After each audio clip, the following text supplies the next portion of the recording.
maybe I can.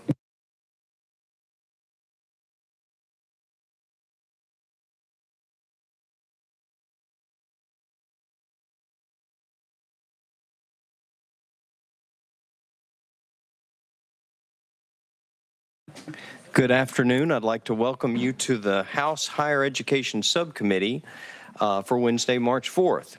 Let's take a minute to sign in. So I'm going to ask the clerk to open the board for roll call, and I'm going to give members a minute to get signed in.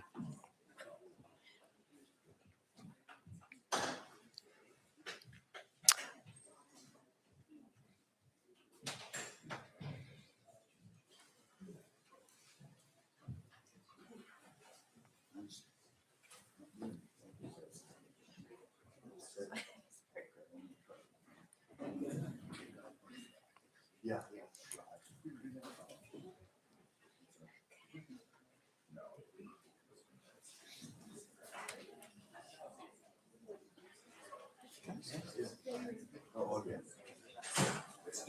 Hey, you want to smoke some weed? Okay, Madam Clerk, take the roll. Mr. Chairman, you have 6 members present. Mr. Chairman, you have a quorum. Okay, thank you. As we get started, our calendar today has 10 items, and let me go ahead and announce that item number 8 by Representative Mayberry is off notice, or has been requested to be taken off notice. So without objection, item number 8, House Bill 1894, off notice. We are also... Okay, so we will move to item number 1 on our calendar, which is House Bill 2141 by Speaker Zachary. Speaker Zachary, you have a motion and a second. You have an amendment as well. Yes, sir, Mr. Chairman. Thank you. It's 14146. It makes the bill. Do we have a motion and a second on the amendment? Speaker Zachary, would you like us to put the amendment on the bill, or would you like to tell us about the amendment? Please, yes, sir. It makes the bill. Okay, so members, all in favor of putting amendment 014146 on the bill, vote in favor, say aye. Opposed? Amendment 014146 goes on the bill, and you're recognized on the bill. Thank you, Mr. Chairman, members of the committee. Members, this legislation simply aligns us with our neighboring states such as Alabama, Georgia, South Carolina, and Ohio. First and foremost, it extends the open records exemption for public collegiate athletic playbooks, as well as open records exemption for third-party business information, such as deals with Adidas and Nike. That's all the bill does. Be glad to take any questions. Okay, members, you've heard the explanation. Any questions or discussion? Okay, seeing none, you're ready to vote. Madam Clerk, open the board for voting. If anyone has not voted or would like to change their vote, you can do so now. Madam Clerk, take the vote. Mr. Chairman, you have 6 ayes and 0 nays. Okay, House Bill 2141 moves on to full education. Item number 2 on our agenda is House Bill 2095 by Leader Lamberth.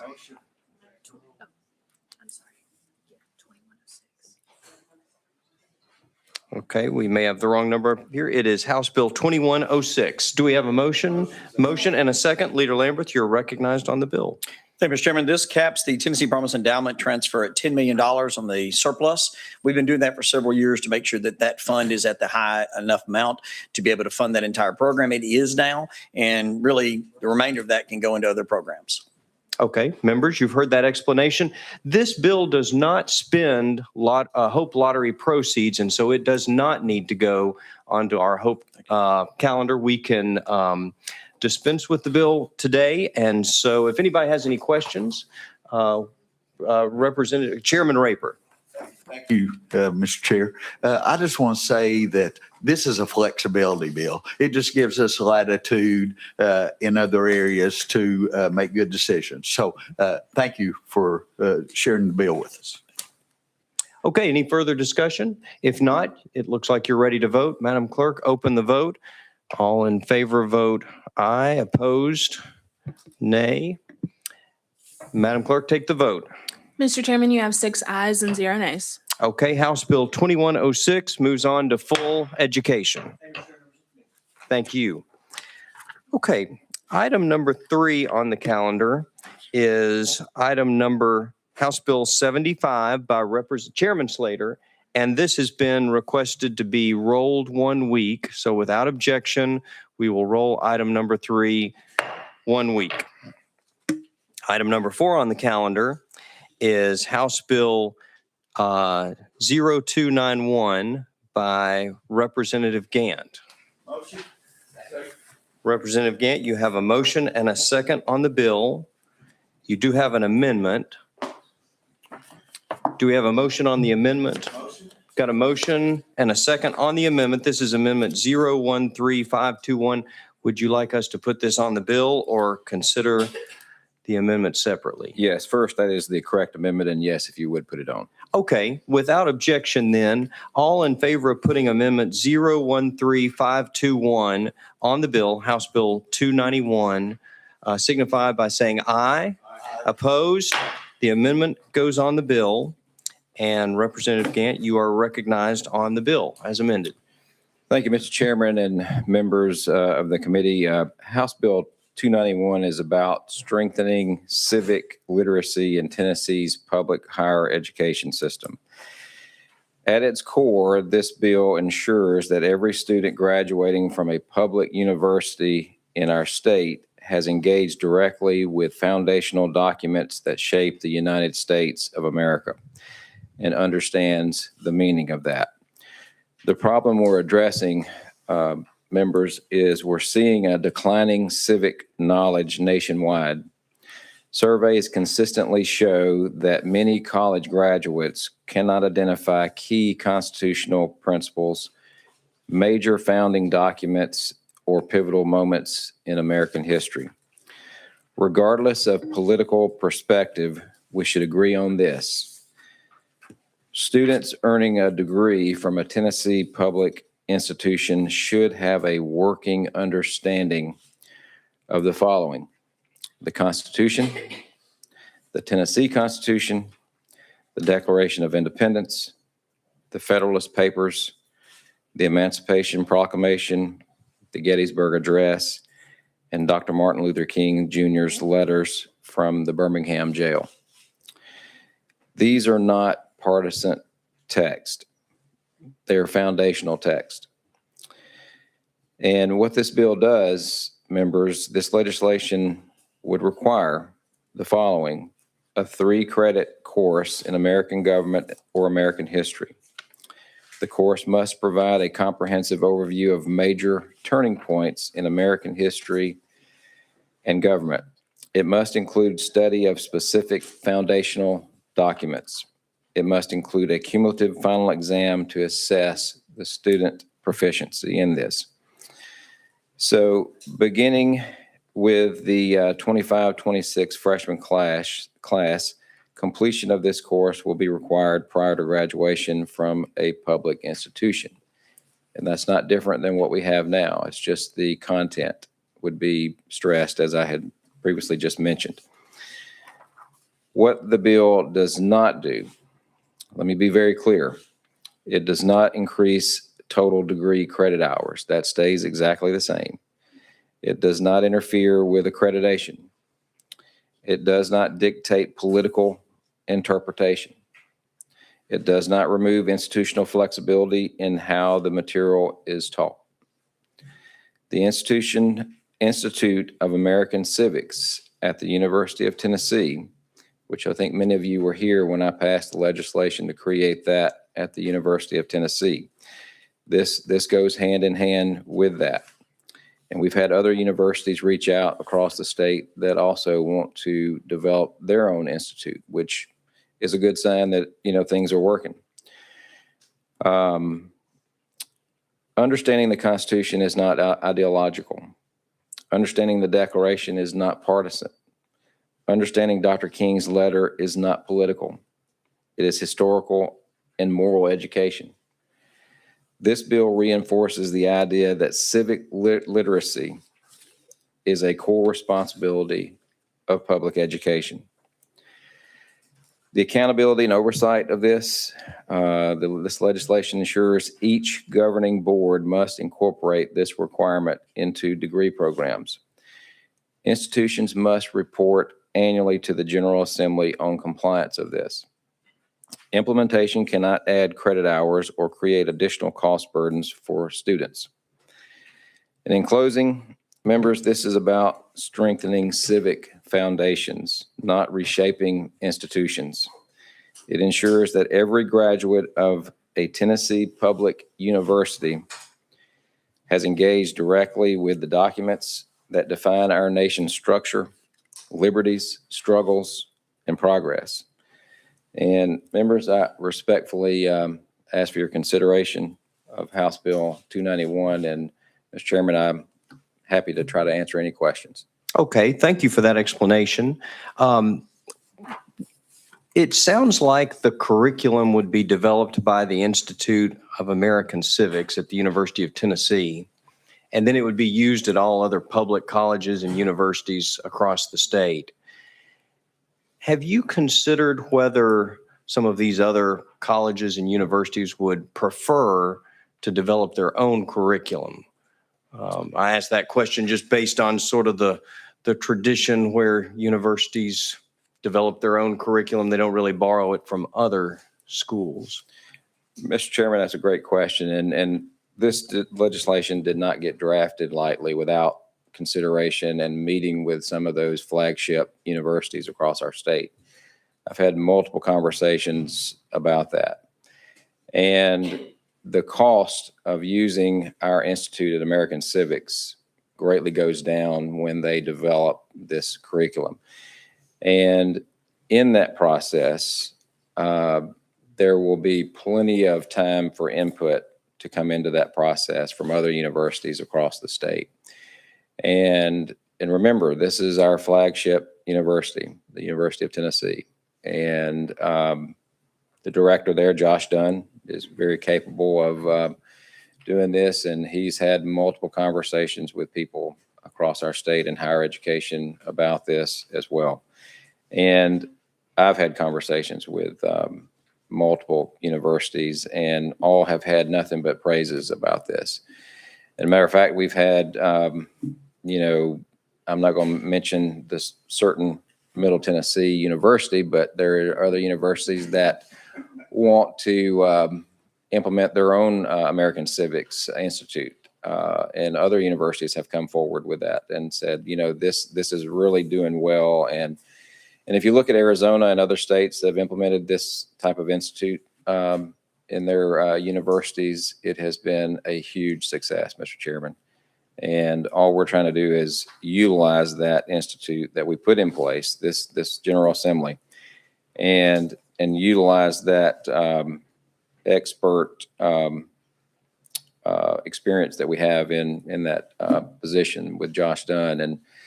And I'm sure during that process, there will be many opportunities for discussion to be had on the development of that curriculum. So I hope that kind of leads to your to answering your question. Okay, members, any Chairman Raper?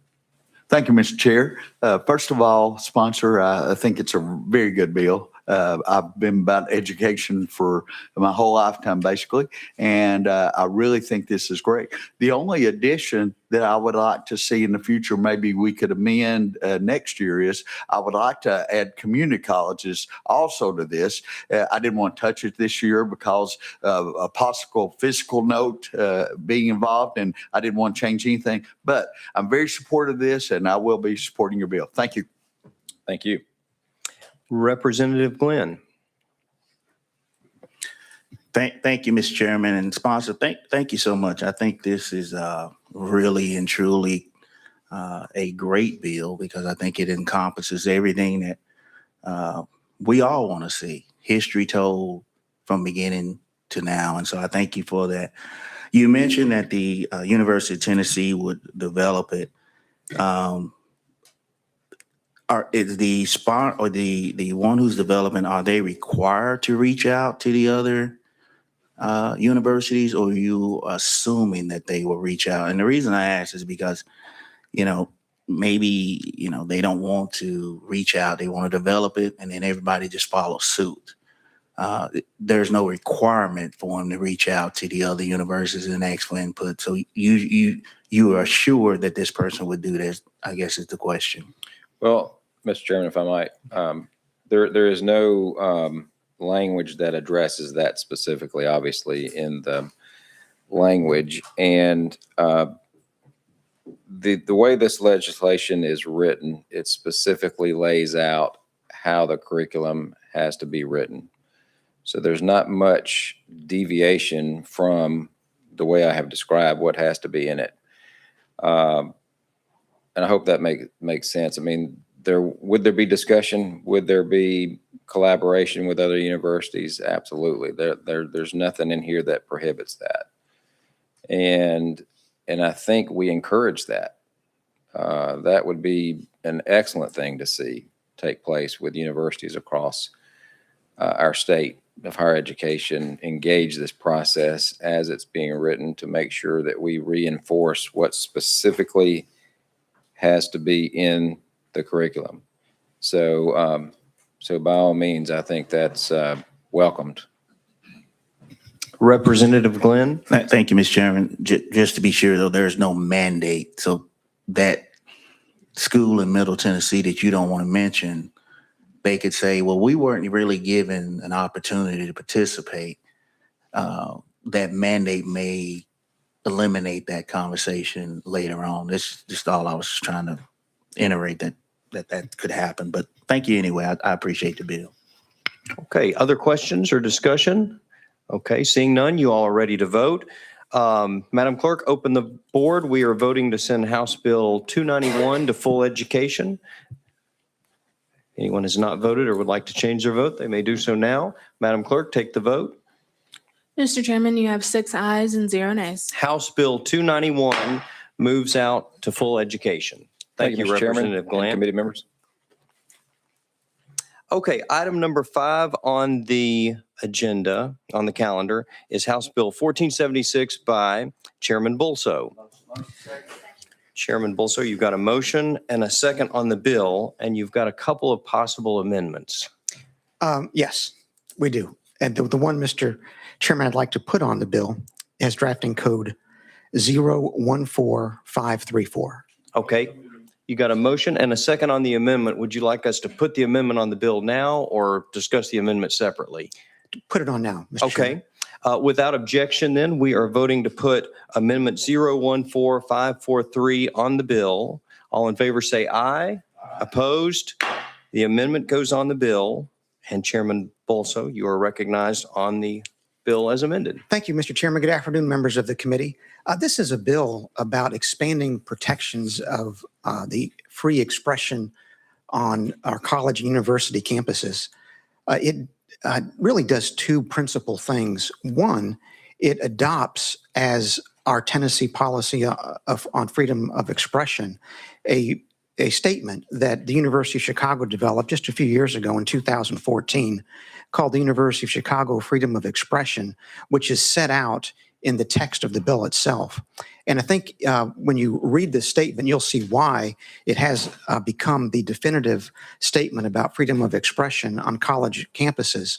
And then secondly, it adopts a statement regarding the political and social role of our colleges and universities in public debate. And particularly, it adopts several paragraphs of what was called the Clavin Report, which was something that was put together by Professor Clavin, a professor at the University of Chicago back in the 1960s, who was probably the preeminent First Amendment scholar in the country at that time. I do, Mr. Chairman, have a little more work that I want to do on this bill on the discipline part of it, Section 3. And so with the permission of the chairman and the committee, I'd like to hear from the one witness we have here today from Washington, D.C., who's going to talk about the bill. And then after that testimony, request that the bill be rolled for 2 weeks to allow me to address some issues with the discipline section. Okay. Without objection, then, we will go out of session and invite Michael Hurley up to make some comments. And as before, we'll ask you to state your name for the record and limit your comments to about 3 minutes.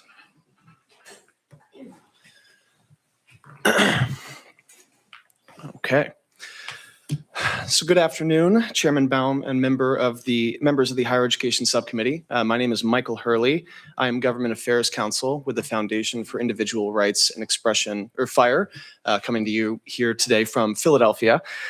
We are a nonpartisan free speech nonprofit with a longstanding focus on higher education. And in fact, we were closely involved with drafting and passing Tennessee's campus free speech law, which the Charlie Kirk Act seeks to amend. The amended version that has now been put on the bill builds upon this strong foundation in several important ways. As Representative Bulso mentioned, it requires public universities to adopt a freedom of expression policy similar to the Chicago Statement, which we have called the gold standard for statements of commitment to free speech.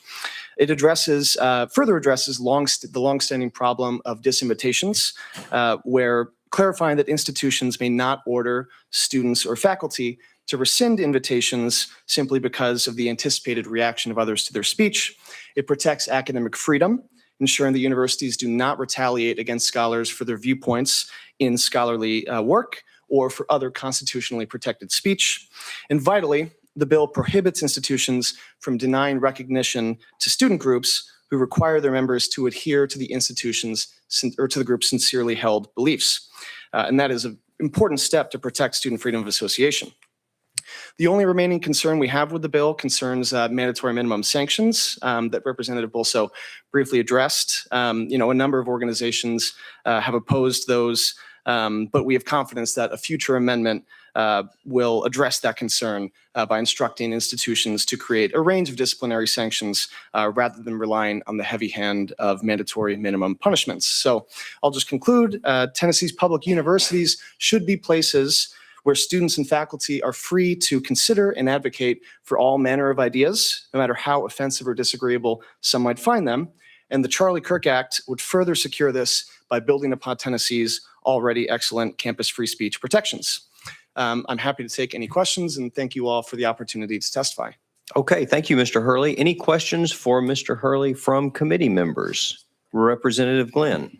Thank you, Mr. Chairman, and thank you for being here.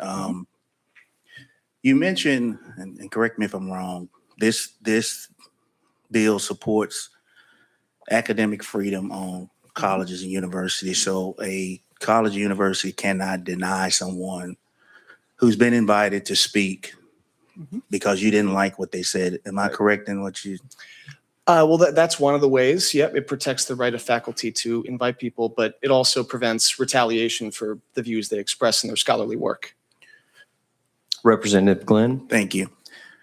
So if a student group invites someone to come and speak, that person makes a comment or, egregious comment or egregious post or whatever, after they've been invited, and the university says, we don't want that person, that is not who we are. What you're saying is this cannot be a action that the university can deem as egregious and say, we don't need that on it again. That's correct. When a student group invites somebody to speak on campus, they're exercising their own First Amendment rights. And the Supreme Court has said that the First Amendment applies with full force on America's public universities. So, that's the thing. We don't want the university deciding what viewpoints are allowed on campus and which ones aren't. Representative Glenn. Thank you, Mr. Chairman. Here's why I have a problem with that. Student group invites Representative Glenn to come speak. Representative Glenn, after this, posts a picture of the president and his wife in ape suits. And you're telling me that the university cannot deny that person to come speak? That would mean that the university agrees with that. Is that really where we're going with this? Well, I just have to respectfully disagree with your characterization of that. I mean, I certainly personally would not condone that speech myself, but that doesn't mean that people don't have the right to say things that are deeply offensive. And simply by allowing students to come to invite somebody who has said something that many people may find horribly offensive doesn't mean that the university is itself adopting that expression as its own. It's simply saying that students can bring people on campus even if they've said things that others find really controversial or offensive. And that protects people on all sides of the spectrum. There are a lot of things that people on the other side would find deeply offensive that, would also be protected under this bill. Representative Glenn. Thank you, Mr. Chairman. I disagree completely because the very name that this bill is named after, people were terminated from their place of employment because people didn't agree with what they said. Mm-hmm. But now you're saying you can't be. You have to bring them on. So do you agree that people who were terminated from their employment because of this, they were wrong? Oh, I mean, I can tell you that Fire has spoken out a great deal on this issue, that there were a great many people who are faculty members or other public employees who were fired from their jobs for controversial things that they said about Charlie Kirk. And absolutely, many of those people were wronged and their free speech rights were violated. But I think this bill, specifically the academic freedom provision that it has, specifically targets that by clarifying that a school cannot retaliate against faculty for the things that they say that are protected by the First Amendment. Last question, Mr. Chairman. Representative Glenn. Did you get it? We're both pushing it at the same time. Thank you so much. And so, again, I don't understand how that can be, you can square that because, again, people were fired. You say, well, they were wrong, but yet we're passing bills that says, no, they should have been fired because it was egregious. Sorry. It was egregious. So to say that I'm okay with someone who says the president and his wife are apes, and you say that's okay because that's freedom of speech, and that's not egregious, but yet in this bill, if a student gets up and walk out because a speaker said something, they're punished. They're punished because they exercise their freedom of speech, their freedom to say, I don't agree, I'm going to walk out. But yet in the bill, it says you will be punished if you walk out, if you stage a walkout, if you hold a sign. So where is that? I mean, this bill is so contradictory. It's almost, I really don't get it. So please, by me. Regarding the walkout provision, the amended version actually does specifically address that concern. That was a concern that we had. Now it specifies that if a group basically stages a walkout with the intent to cause a material and substantial disruption, then that is not protected. And that's distinct from the scenario you talked about where somebody is attending, they are deeply offended by something the speaker says, and they simply decide to leave. That is them exercising their First Amendment rights. It's distinct from them doing something that is intentionally disruptive. So that intent requirement is very important. And then, regarding the first part of what you said, I don't actually view this bill as being contradictory in that way.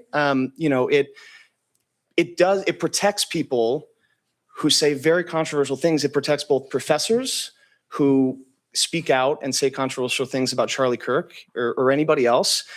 And yes, it does protect the rights of student groups who invite people to come to campus who say something deeply offensive or shocking. Both of those examples you gave would be protected by this bill without viewpoint discrimination. Okay, thank you, Mr. Hurley. If there are no other questions or comments for him, we will go back into session. And I will ask Chairman Bolso, you ask us to roll this bill 2 weeks, not one. Exactly, to the March 18 final calendar. March Mr. Chairman. 18th. So members, without objection, we are rolling this bill 2 weeks to March 18th. Thank you, you. Mr. Chairman. Thank you. Next item on our calendar is item number 6 by Representative Fritz. This is House Bill 2025. Representative Fritz, you have a motion and a second on your bill. There are no amendments, so we'll invite you to tell us about your bill. Thank you, Mr. Chairman and committee. Good afternoon to y'all. What does this legislation do? Legislation requires that each of the 47 institutions of higher education that receive public funds establish a Charlie Kirk Memorial Courtyard for civil debate on their campuses, on their main campuses. That includes 47 locations: Austin P, ETSU, MTSU, or the university we couldn't mention a moment ago, Tennessee Tech, Tennessee State University, University of Memphis, UT System, UT Knoxville, Chattanooga, Martin, Southern, and the Health Science Center. And then our 13 community colleges and 23 TCATs across the state for a total of 47. Whether or not you agree personally with Charlie Kirk's views on things, I think this bill is much more about the need for civil engagement and how we must inculcate that into our system of higher education in the state of Tennessee. The loss of ability to engage in civil debate or discourse is damning to our republic and to any civilization. Civil debate or discourse is the ability to discuss matters of concern with others in a way that seeks to expand their knowledge and promote understanding. The focus is on the ideas, not on the person. I think it's very much a Proverbs 27:17. As iron sharpens iron, so does one man sharpen another. Additionally, as a key part of the responsibility to exercise our constitutionally guaranteed rights as citizens. In order to properly exercise them, we must know and understand what those rights are, what they're not, the principles upon which those rights are based, and the responsibilities that come with them, and the historical context in which they were established. And I would just offer that as we look back on the history of our nation and the high ideals and the goals that we have, no man has ever met those. I certainly have not, but none of our leaders have. And it's important to look at both those things that we've done well and those things that we have not done well. Passing this legislation makes it a priority to establish a space in our universities, our places of higher education in Tennessee. Doing so will send a strong message to the next and future generations of citizens. It will say that we believe in what our republic stands for, and we want to make this investment in them so that they fully know what their rights are and can exercise their agency as citizens to achieve the desired outcomes. If you examine the fiscal note, you'll see several things I'm going to speak on for just a moment. I looked at the fiscal note and quite honestly, colleagues, was a little disappointed when I saw this. We have an approximate $18 million cost to place 4 posts and 4 signs at 47 institutions. I'll say that again just so no one misses that. Over $18 million cost to install 4 posts and 4 signs. That's an average cost. You have all looked at the fiscal note, but that's an average cost across that $18 million of about $385,000 per location for a 40 by 40, and the bill requires 4 posts and 4 signs. I find that a little bit troubling. I think many parents and folks across the state are going to find that troubling as well. And I'll close my comments with just these things, Mr. Chairman, and certainly take any questions or yield to anyone that may be wanting to testify. And just reading from our bill, a Charlie Kirk Memorial Courtyard for civil debate required in subsection A must, 1, measure 40 by 40 feet, or any reasonable configuration of those dimensions. So we try to give flexibility to about 1,600 square feet. Display the Declaration of Rights in Article 1 of the Tennessee Constitution. Display the 10 Commandments in their entirety on the southern side of the courtyard. Display the Bill of Rights in its entirety on the eastern side. And display the Declaration of Independence in its entirety on the western side of the courtyard. My goal in doing that, my closing statement here, would be that it's important for us to look at those founding documents, to assess ourselves first. Do we meet the high ideals in those documents? And are we able to civilly engage in discourse to make this nation better, to seek a more perfect union? So with that, Mr. Chairman, I'll stop. Okay, and members, we do have a guest who would like to speak, who has requested to speak. It's Lakey Derrick. And so let's at this time invite Ms. Derrick up to speak. And as she comes up, I'll ask you to state your name for the record. And we typically give our guests 3 minutes to speak. And my advice is to get right to your points. Don't spend 2.5 minutes on an introduction. Don't worry, I got And my so we are points. going out of session for this. Hi there, my name is Lakey Derrick, and I'm here today to ask that you choose to support HB 2025. I am a former Turning Point USA student. I actually founded the chapter at East Tennessee State University back in 2021, and today that chapter is still going strong. Today, though, I'm an employee of Club America, which is Turning Point USA's high school department. But today, I'm not coming to you to speak to you on behalf of the organization. I'm coming to speak to you guys on behalf of me, Lakey Derrick, a proud Tennessean, an unapologetic American, and someone who knows that our rights are not given to us by the government, but they're given to us by our Creator. That same Almighty God, that Article 1, Section 3 of the Tennessee State Constitution says that every man has an indefeasible right to worship.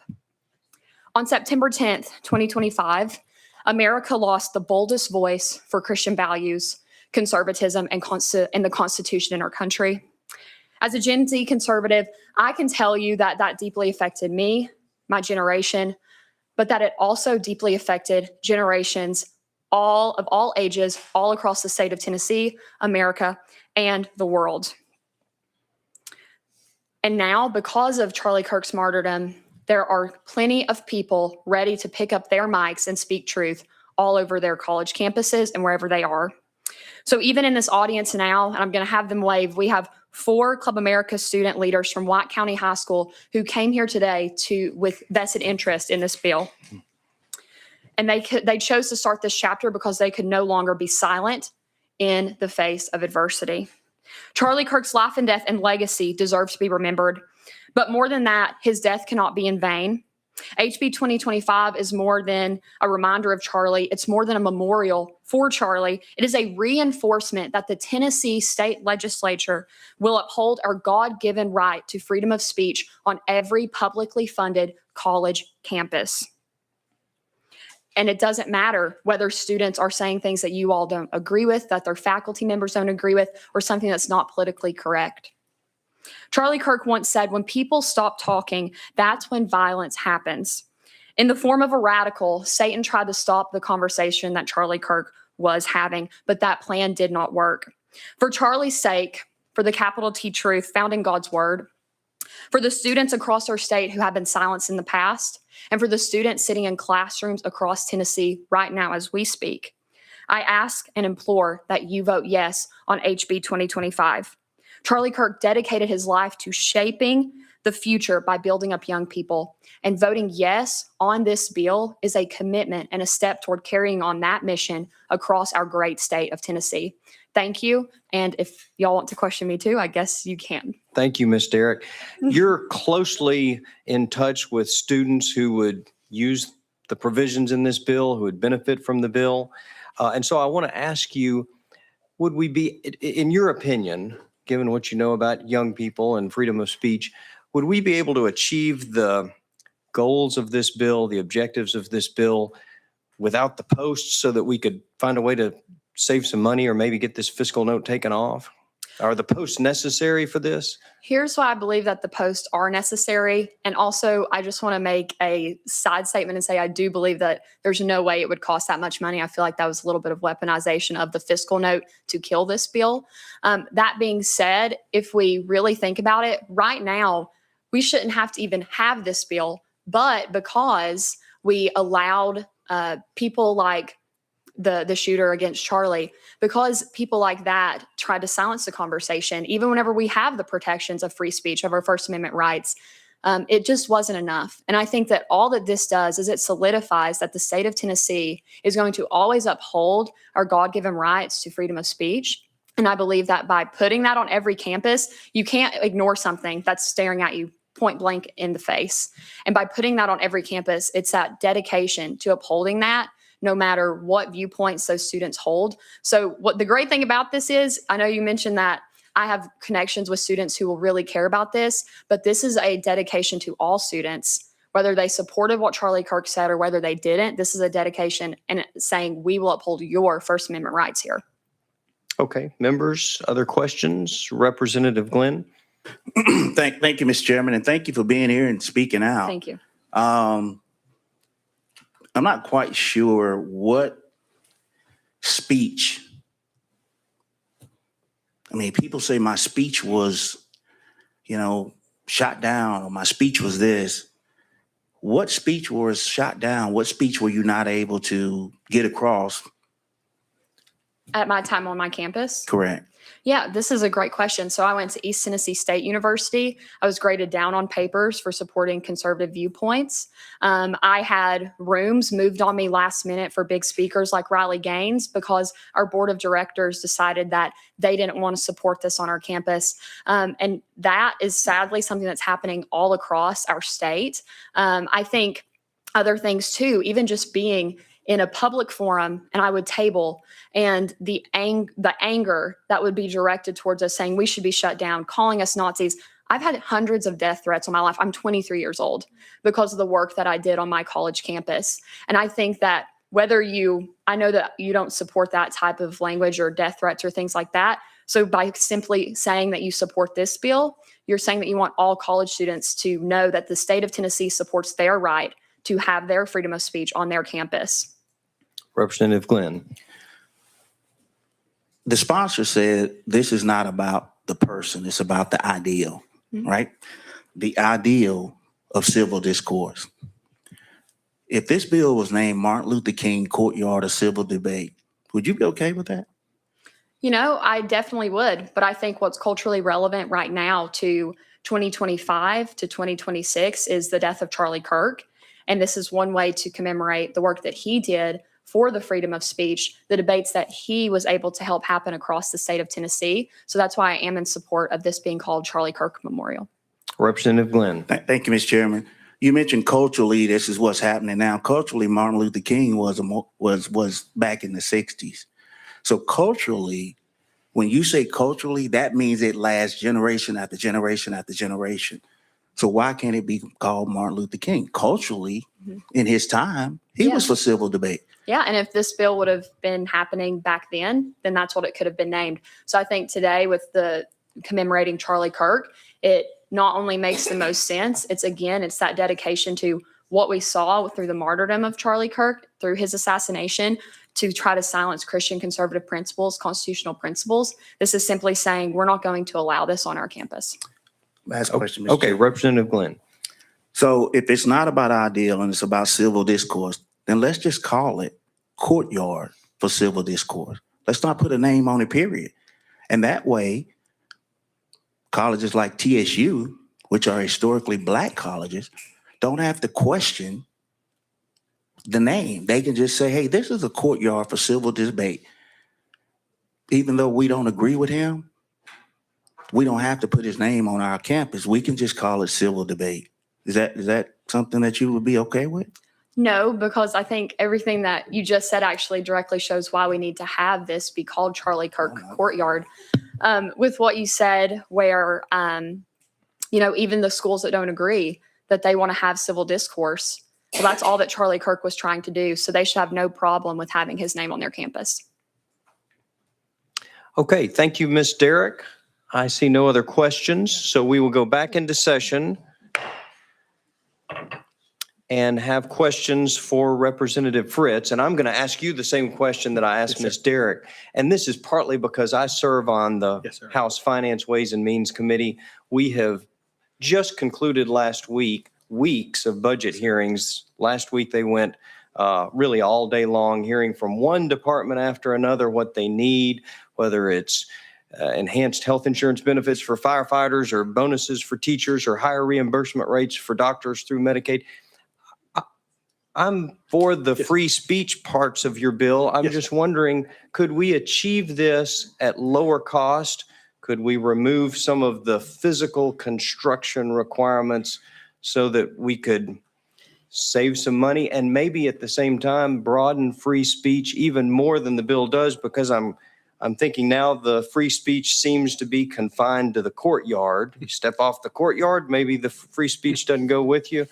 But if it's the whole campus, if the courtyard is the campus, then maybe we can achieve the same objective without the cost. So that's my question. Do we need the posts and all the other construction materials associated with the squares. Thank you, Mr. Chairman. And I will tell you, just to be candid, my friend, y'all know I'm a candid person. I think that the colleges and universities that submitted these costs, they're laughable. That we would, for 4 posts and 4 signs, that there would be a cost of $380,000 to install that. When those people that are watching this hear that number and they look at the fiscal note, their confidence in the ability of our colleges and universities to send our children there to learn to approximate and estimate and engineer and design is going to be greatly diminished. I'm thinking that about now, some of the folks that fed this information in are probably wishing they hadn't. They should be. So I agree with you. The cost is extreme. $18 million to do this at 47 camps is laughable. And if I could touch on my friend, Representative Glenn, I'll say his name so he'll get to talk. Because I think this is important. I agree with lots of what he just said, maybe most of it. As a matter of fact, I think that there's a biblical concept that is applied here. That it's important for us as human beings to establish a stack of stones where something significant happened. Unfortunately, we as fallen and broken human beings forget to learn from lessons in the past. I think that we ought to have Woolworth counters in our colleges and universities so that we can take these young people and say, this is why we don't discriminate against human beings. I think that we ought to have a jail cell modeled after the Birmingham jail so we can say, this is where a great man wrote a letter scolding people who uplifted, they said, the name of God, yet they didn't stand with him in a great time of injustice. They allowed a timid silence in their voices. I think we should have those spaces. I think it's important. And I think that it's important to have this space, not to limit it to that 40 by 40 section, and certainly not to limit it to the cost. Again, I don't know if I mentioned this. The average their median cost of a new home in America today is $371,000. So think about that. We're saying it's going to cost as much to put up 4 posts and 4 signs as it is to build a new house. I talked to contractors earlier today. $250 per square foot to build. For this same price, we could build a 1,600 square foot house, just shy of that 1,600 foot. So I think the costs, Chairman, and respectfully to those I love in the colleges, I think it indicates why we need this. Because just as we had people in authority in those days when there was a Birmingham jail that Dr. King wrote his letter from, just as there in those days when we had a Woolworths counter where people were treated sinfully, not just criminally, but sinfully, and they needed to be reminded. We have that in our college campuses today. I think the estimate is evidence of that. I think that those letters that I received and many of y'all received from college students across Tennessee that were coerced or intimidated by professors because they had a counter view, I think this is evidence that we have a problem. And so I want everyone on the, I'm a product. Ma'am, This is a joke. It's a fucking joke. I apologize. Chairman, I'll be really quick. I'll close with this. I just think that it's absolutely important for us to put up those stacks of stones and to remember so that my generation passes on to the next, that we're to view each other as image bearers of Almighty God, and that we can disagree without hating one another, and that iron sharpens iron concept applies. So with that, I'll answer any more questions and ask for y'all's favorable consideration. My experience being on a college campus is that the free speech needs to be exercised in places like the classroom with a professor. Professor says something you may not agree with. You want to have the freedom of speech to disagree without it penalizing your grade. It happens in the cafeteria with other students. Might happen when you're walking around campus. I just don't want the freedom of speech to be seen as something that occurs in the square. If you want to be able to say whatever you can, you need to walk halfway across campus to the square, get in between these 4 posts. The times you really are going to want to exercise the free speech is when you're in a classroom discussion or interacting with your peers. But I'll open it up for other questions. Representative Stevens. Thank you, Mr. Chairman. I have a couple of questions about this bill. First, I was interested in the fiscal note myself. That did seem a little high, but I recognize there will be a cost for people to put something like this up. My concern with it is, why do we have to do it exactly this way? What if a college or university wants to do something inside where you wouldn't put posts? It seems like this is something outside on a plaza. And what if you had a university or college that wanted to do something differently inside that achieved the same type of objective? Representative Fritz. Thank you very much, and thank you for the question. I think we were trying to reduce the cost really by keeping it outside, because heated and cooled space is at a premium over grass. When you look at the fiscal note, there are some things that are called out by some of the estimates for brick pavers and tiles and stuff that are not included in the language of the bill. And I certainly don't want to limit this to the 40 by 40 spot. Again, this was to be representative for the entirety of the campus. That as we walk past it, we remember that we should engage in free civil debate. And we tried to leave as much flexibility in the 40 by 40 in whatever shape so that it would fit different size campuses across the state based on feedback we got. Again, much of the outside was to keep the cost down, to keep it out of heated and cooled space. Representative Glenn. Thank you, Mr. Chairman, and thank you, Mr. Representative Monty Fritz there. We serve on the Veteran Caucus together, and I appreciate that because I like you, you know. I'm just playing. No, I'm just joking with you.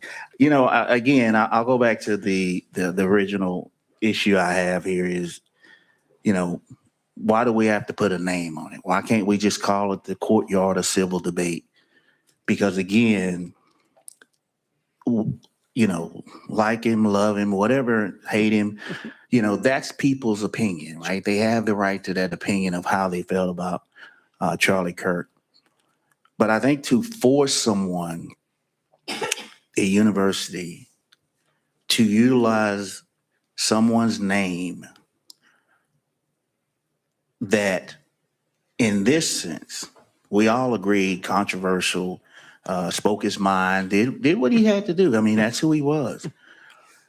And there are, you know, there are those that don't agree, right? But to force a university to say, we're going to call it by this name, I think it doesn't, to me, it kind of goes against the freedom of speech, in my opinion. I think if it was just called the courtyard of civil debate, I could be like, absolutely. What's wrong with civil debate? I think we all should get back to it.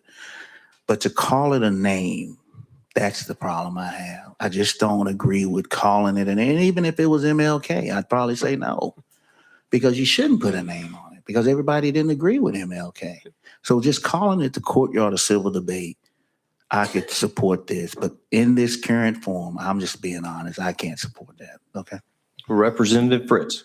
I understand, my friend. I do. I think it's important to put the name on it. I can't put the name of the murderer that took his life. I don't want to give him that credit. I wouldn't want to put the name of the murderer that assassinated Dr. King because those are vile individuals. And at a moment of godlessness, created great crimes and harmed us. I would think that it's important. I hope we get our estimating down. We'll have to talk to some of the departments. I'm a University of Tennessee person and a Rome State guy, so me and Chris Whaley going to have a heart about this at church Sunday. But I would encourage us to put all those names on.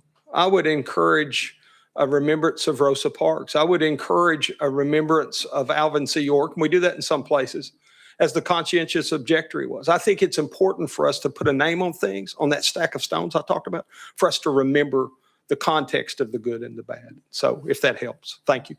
Okay. Chairman Haston. Thank you, Mr. Chairman. I do think that there's, I like a lot of this that's in here. And I think that, some of the great points has been made. I think the fiscal note weaponization, I think what she said earlier was I might use that phrase later on in my life. But I think the discussion about getting into the weeds of like finding out and getting a really honest answer on some of the financial discussion that's behind this is very interesting to me. I think the naming, I ideas that's been, I mean, personally, I mean, the Kirk King Courtyard is a great idea, something like that, or King Kirk, which is ironically what I've tried to get my wife to call me for years with absolute failure. But I do think that there's a lot to be unpacked and really looked at there. And you know, and I think Representative Glenn makes some good points here. And I think that the speaker, the testimony, not necessarily the one that yelled on the way out made any good points, but the one at the desk made some good points. With that, I just think that it would be a really, you know, my personal opinion, I'm at the will of the committee. I'd like to make a motion to send this to summer study, but I'm at the will of the committee and the motions on that. Okay, we've got a motion and a second to send this to summer study. Let's put this on the board. Madam Clerk, would you open the board? The motion is to send this to summer study. All in favor vote aye, and opposed no. Anyone has not voted or would like to change their vote, they can do so now. Take the vote, Madam Clerk. Mr. Chairman, you have 6 ayes and 0 nays. House Bill 2025 moves to summer study. Thank you, Representative Fritz. Item number 7 on the calendar is House Bill 2167 by Representative Barrett. Second. Representative Barrett, you have a motion and a second, and you have an amendment on the bill. I do, Mr. Chairman. I have drafting code 014172. Okay, members, do we have a motion on the amendment? Motion and a second. Would you like us to put the amendment on the bill? Yes, sir. It rewrites the bill. Okay, all in favor of putting amendment 014172 on House Bill 2167 signify by saying aye. Opposed? The amendment goes on the bill, and you're recognized on the bill. Thank you, Mr. Chairman. I think you're probably all going to be relieved to know that this is not a Charlie Kirk bill. As you may recall, I was here last week with a student from the University of Tennessee, Colby Norrod, who testified. He is the author of the original bill here.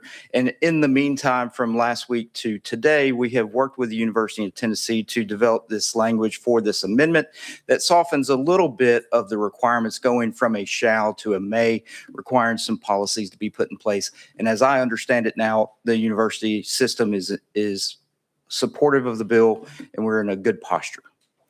Okay, members, you have heard the explanation. Are there any questions for the sponsor? Okay, Representative Glenn. Thank you, Mr. Chairman, and thank you, sponsor, for the bill. Can you ensure that they all vote for me? That's all I needed to know. Representative Barrett. I don't know that I can guarantee that when you're wearing Auburn colors like that, so. Okay. Chairman Raper. Thank you, Mr. Chair. I just want to say to you that your amendment addressed the exact concerns that I had. I was very concerned that we were forcing things without consulting with these colleges because I can't imagine, and of course I'm a University of Tennessee Knoxville supporter, but I can imagine on their scheduling how we could force things and get all what we want accomplished with that. So thank you so much. Okay, members, seeing no additional questions, we are ready to vote. We are voting to send House Bill 2167 to full education. Madam Clerk, open the board for voting. If you have not voted or would like to change your vote, you can do so now. Madam Clerk, take the vote. Mr. Chairman, you have 6 ayes and 0 nays. Okay, House Bill 2167 moves on to full education. Thank you, Representative Barrett. Item number 9 on our calendar is House Bill 2032 by Representative Harris. I don't see him, so let's roll that to the heel and move to item number 10 by Representative Stevens. Representative Stevens, you have a motion and a second on the bill. No amendments. So we are ready for your explanation. Thank you, Mr. Chairman. This bill adds Western Governors University as an eligible institution under the Tennessee Strong Act for active members of the Tennessee National Guard. Currently, there are 53 that attend Western Governors University virtually, and they are not able to be reimbursed for their tuition like National Guard members that might take classes at a a campus that has a physical presence in the state.